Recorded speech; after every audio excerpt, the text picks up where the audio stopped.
Baik, selamat pagi, salam, saudara, apa kabar? Semua sehat? Haleluya.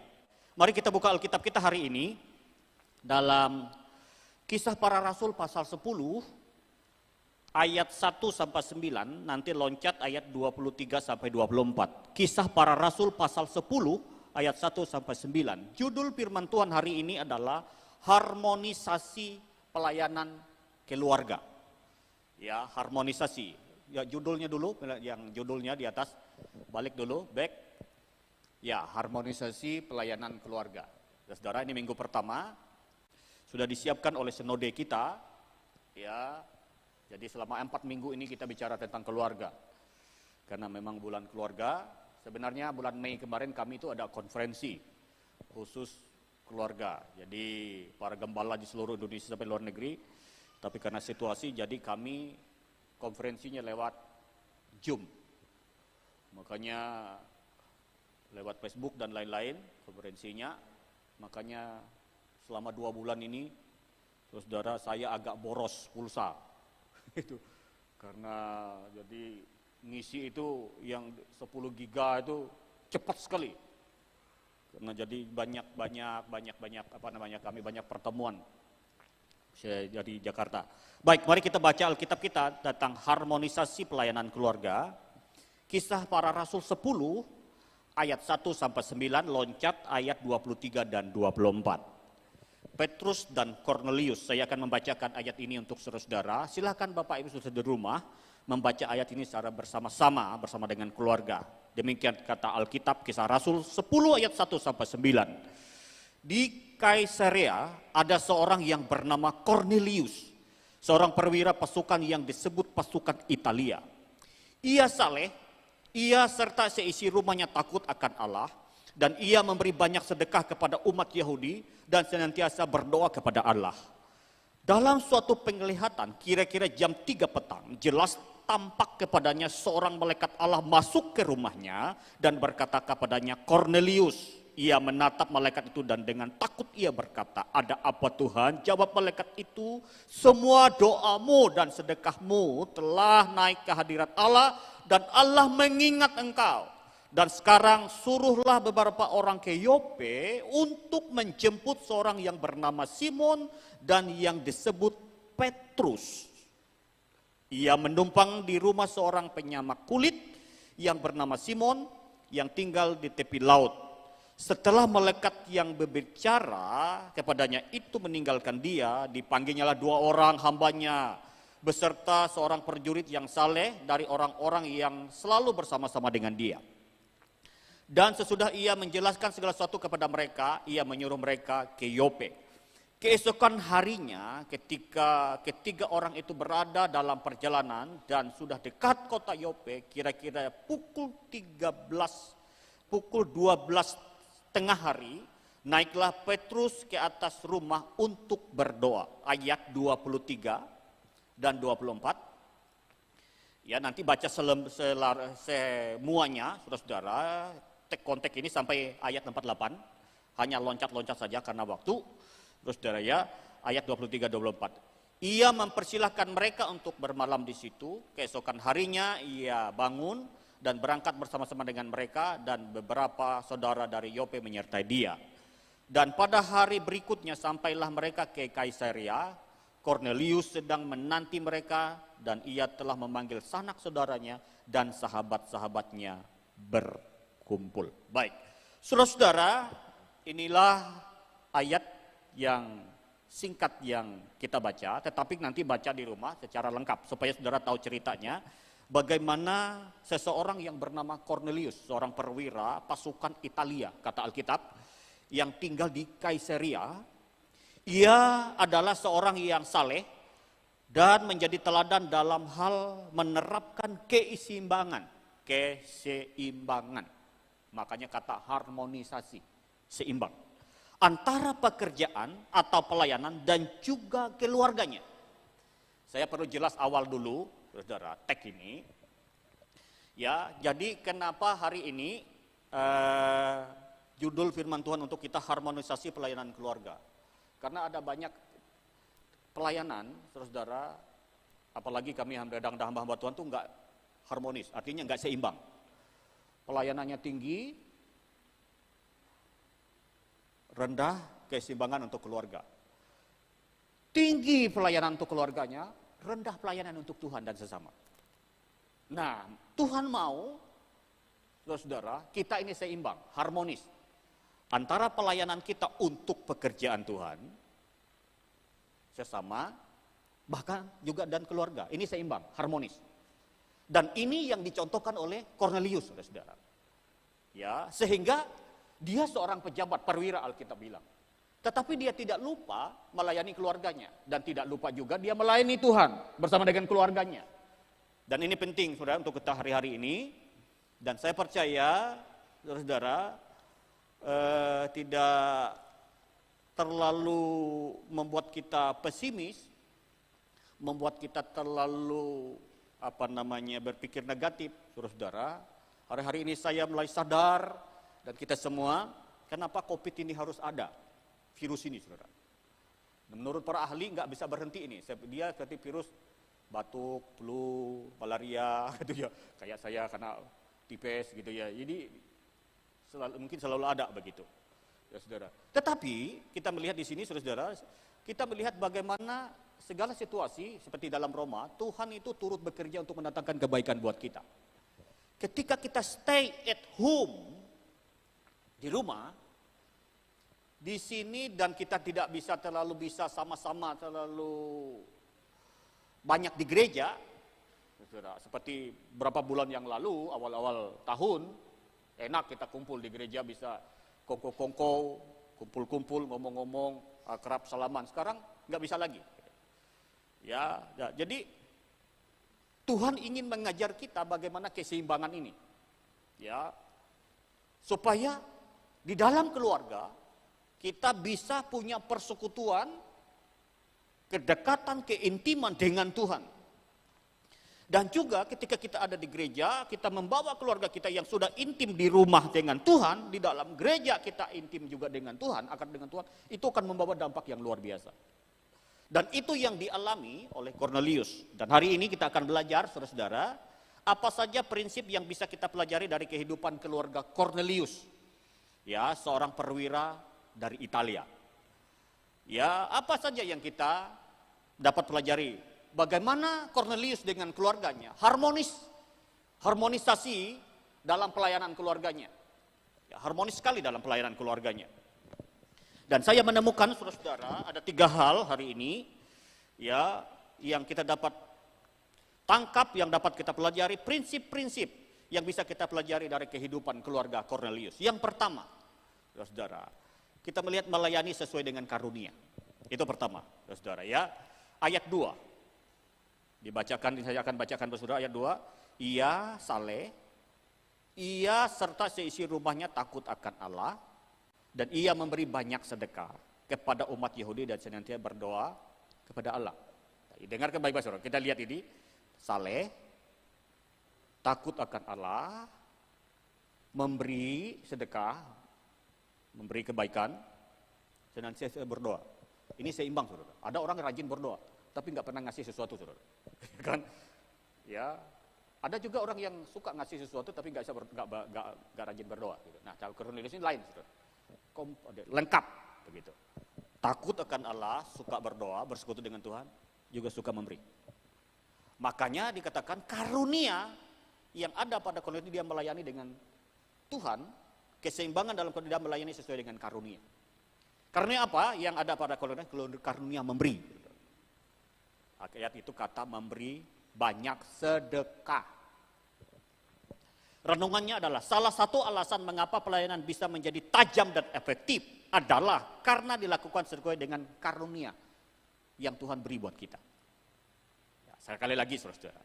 Salah satu mengapa pelayanan bisa harmonis, keluarga kita bisa harmonis dalam melayani Allah dan menjadi tajam dan efektif apabila kita melakukan pelayanan itu sesuai dengan karunia. Jadi karunia memberi itu karunia, saudara. Jadi Tuhan sudah kasih kemampuan untuk manusia, saudara, untuk bisa mengerti, merasakan care dengan orang lain. Sudah ditaruh dalam hatinya. Tinggal bertindak, tinggal mempraktekkannya. Cornelius dan seisi rumahnya rupanya adalah keluarga yang takut akan Allah. Ia dikenal sebagai orang yang banyak bersedekah kepada umat Yahudi. Karena kemurahan hatinya yang dititipkan Tuhan kepadanya digunakannya untuk menjadi berkat buat orang lain. Sekali lagi saudara-saudara, karena karunia kemurahan hati yang dititipkan Tuhan dalam hidupnya, Cornelius itu dia pergunakan untuk menjadi berkat buat orang lain. Itulah yang disebut dengan harmonis. Karena dia sadar karunia kemurahan hati itu dia Tuhan titipkan dalam hidupnya, maka dia memberi. Karena karunia rohani, apakah yang Anda temukan dalam diri saudara?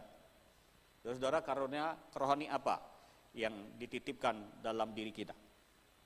Ada karunia berdoa, melayani, menasehatkan, memberi, saudara. Kayak song leader, pemusik, dan lain-lain, khotbah, itu karunia. Ada orang karunia suka masak, suka ngomong, suka menghibur, itu karunia. Nah, temukan dalam diri saudara dan saya. Lalu, ada orang yang mungkin dia suka nyanyi,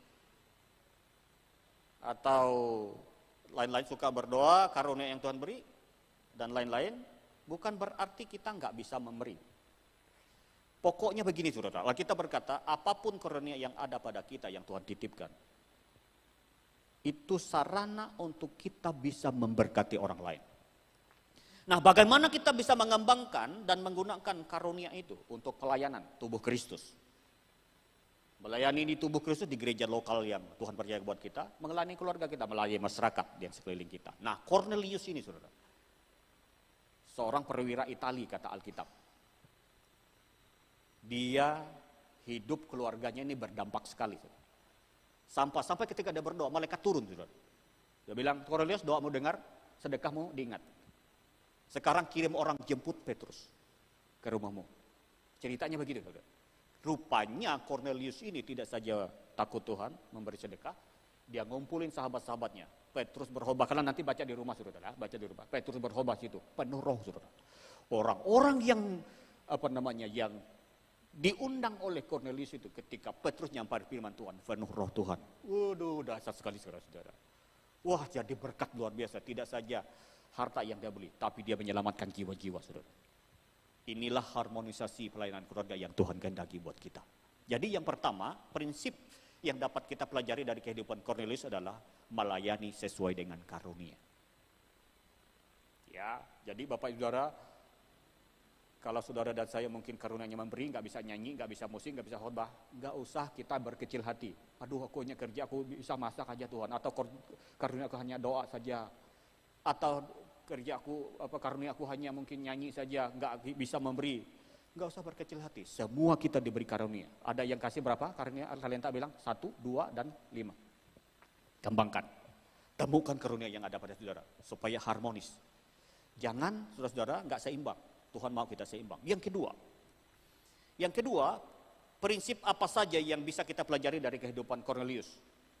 Bagaimana harmonisasi dalam pelayanan keluarga yang kita temukan dalam diri ya Cornelius.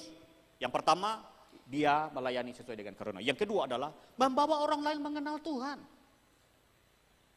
Jadi ketika keluarga kita diselamatkan Tuhan, keluarga kita bertumbuh dalam Tuhan, jadi berkat, maka yang kedua adalah kita berkata supaya kita bisa membawa orang lain kepada Tuhan. Ayat 23 dan 24 saya akan bacakan buat saudara-saudara sekali lagi.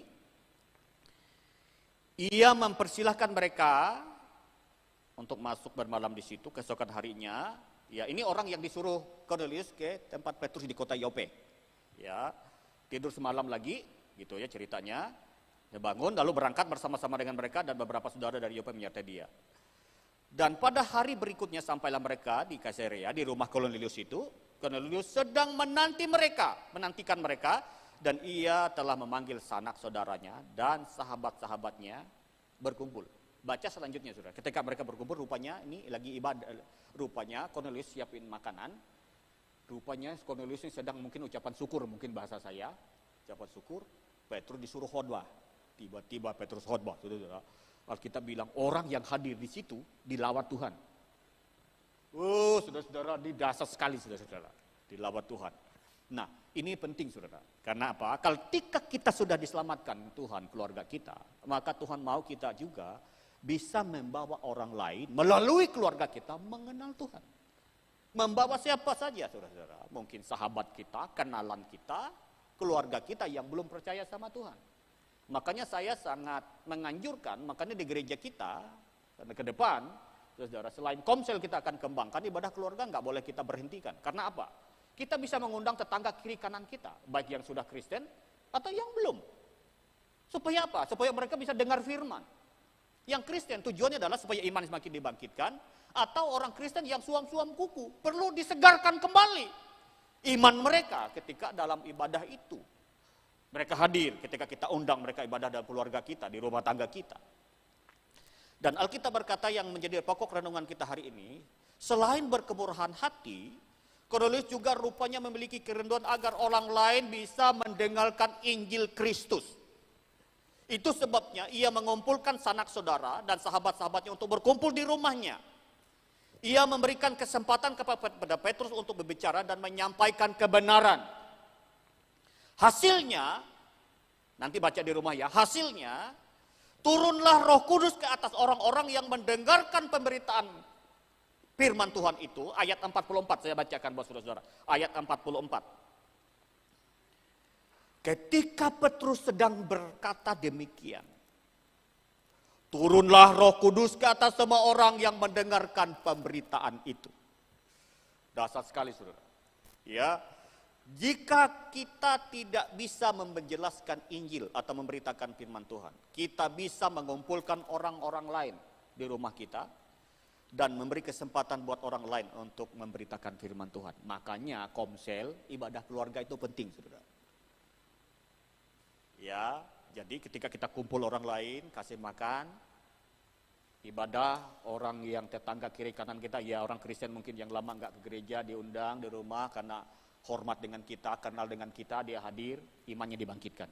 Orang yang belum kenal Tuhan, ketika mereka dengar firman Tuhan, mereka diselamatkan, dilawat oleh Tuhan. Ini yang terjadi dalam keluarga Kornelius. Wah, luar biasa ini orang. Dan kita melihat saudara-saudara, apabila kita nggak punya karunia untuk mungkin khotbah atau menginjil, rumah kita bisa kita pakai. Kita ngundang sahabat-sahabat kita, kita ucapan syukur, kita mungkin ibadah keluarga, apa saja. Dan kita undang orang-orang sahabat-sahabat kita untuk mereka juga bisa dengar firman Tuhan. Dengarkan baik-baik saudara. Alkitab berkata, orang-orang yang masuk, yang diundang oleh Kornelius dilawat oleh Tuhan. Ini prinsip yang harus kita pegang, yang harus menjadi pedoman landasan dalam keluarga kita, saudara-saudara, Jemaat GB Victorina Ngabulit. Bahkan saudara-saudara yang ada di rumah, dimanapun saudara dan saya yang dapat dijangkau oleh siaran online pagi ini. Ayo, mari kita belajar dari Kornelius ini, luar biasa saudara. Ketika saya merenungkan membaca ayat ini, berulang-ulang saya baca, Tuhan dasar Engkau, kasih-Mu luar biasa. Tuhan gak mau saudara, keluarga kita saja yang diselamatkan. Tuhan mau banyak orang diselamatkan. Ini waktunya saudara.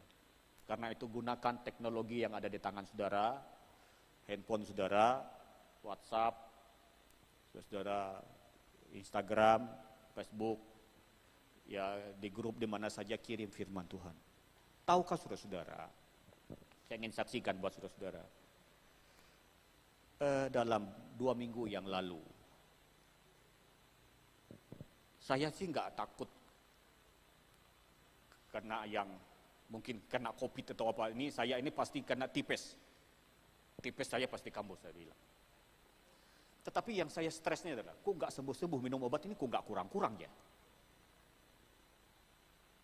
Saya sudah doa thinking dengan keluarga kami, sudah yang jam 5 saya ikut Pak Rubin, jam 8 atau jam 9 paling lambat kami di rumah, terus sampai sekarang. Kami bangun doa sendiri, kami nyembah Tuhan, baca satu pasal Alkitab, kami doa syafaat untuk kami dan keluarga dan jemaat dan semua kita. Saya doakan sebangsa dan negara, gantian sama-sama istri, anak-anak. Saya tumpang tangan. Kok saya nggak ada perubahan Tuhan? Tahu saudara yang menguatkan saya dari mana? WhatsApp grup, Makanya saya sharing online di Facebook, ngikutin Pak Rubin, Asmoro di Jakarta, Pak Gustaf Rawing yang pernah ke sini dulu, ya di waktu kita ibadah di LPP, saya ikut online, saya ketik Om, karena dia jam 9 lewat malam, dia setengah jam, saya bilang Om bantu saya dalam doa. Itu langsung direspon, saudara. Karena selesai dia doa, baca Alkitab, renung, ada Moses sakit rupanya, dia bilang. Saya kambuh tipesnya. Dia langsung doa, saudara. Itu saya kayak kesetrum, saudara. Saya tumpang tangan di handphone ini, saudara. Dia bilang, Moses pegang HP-mu. Di kamar belakang nih, tumpang tangan. Itu kayak disetrum. Malam itu saya bisa tidur. Karena hampir 1 minggu saya harus minum obat tidur. Walaupun 0,5 obat yang dikasih. Gara-gara salah obat tipes yang saya minum itu mengganggu saya nggak bisa tidur. Malah tekanan saya bisa naik, saudara. Karena salah obatnya, saudara. Instagram saya ikut yang alumni kami STT Betani, Pak Abehut juga kami malam tadi juga online di Instagram, di Zoom, dan itu banyak orang yang saya telepon, tolong doakan saya. Ya, supaya sakit apa, Dek?